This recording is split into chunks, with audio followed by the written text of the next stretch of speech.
महाराष्ट्र में महाविकास अघाड़ी में 44 सीटों पर बनी बात, जानिए भिवंडी और सांगली समेत किन 4 सीट पर फंस रहा पेच।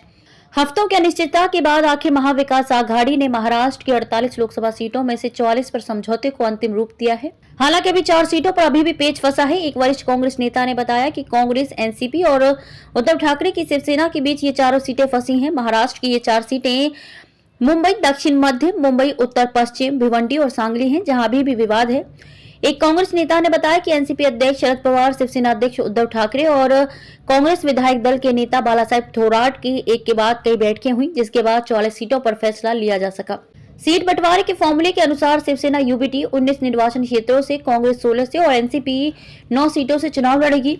कांग्रेस अध्यक्ष मल्लिकार्जुन खड़गे और कांग्रेस नेता राहुल गांधी अब 4 विवादास्पद सीटों पर शरद पवार और उद्धव ठाकरे से बात करेंगे। इन सीटों पर विवाद। कांग्रेस नेता ने कहा कि इन सीटों पर आम सहमति की कमी के कारण एमवी सौदे को पूरी तरह से सील नहीं कर पाया है।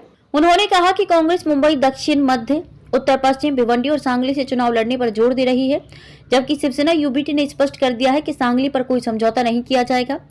शिवसेना यूबीटी ने वास्तव में आगे बढ़कर पहलवान चंद्रहर पाटिल को सांगली से अपना उम्मीदवार घोषित किया है।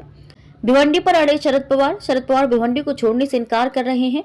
नेता ने बताया कि ठाकरे ने तर्क दिया कि पश्चिमी महाराष्ट्र में शिवसेना यूबीटी की उपस्थिति बहुत कमजोर है, इसीलिए वह सांगली रखने पर जोर दे रहा है।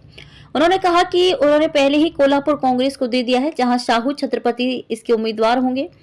शिवसेना ने दिया प्रत्याशियों को इशारा। शिवसेना यूबीटी के सांसद संजय राउत ने कहा कि हालांकि उनकी पार्टी ने अपने उम्मीदवारों पाटिल को छोड़कर के नामों की घोषणा नहीं की है, लेकिन सभी संबंधित उम्मीदवारों को संदेश भेजे गए हैं कि उन्हें तुरंत चुनाव की तैयारी शुरू कर देनी चाहिए। उन्होंने कहा कि वे पहले ही अपने अभियान शुरू कर चुके हैं। किस फॉर्मूले पर बनी बात। कांग्रेस नेता ने कहा कि एआईसीसी जल्द से जल्द विवाद का निपटारा करना चाहती है, कुछ समझौते करना चाहती है और ये सुनिश्चित करना चाहती है कि एमवीए राज्य में अधिकतम सीटें जीते। उन्होंने कहा कि एआईसीसी के हस्तक्षेप के बाद शिवसेना यूबीटी को 21, कांग्रेस को 17 और शरद पवार के एनसीपी को 10 सीटें मिलने की उम्मीद है।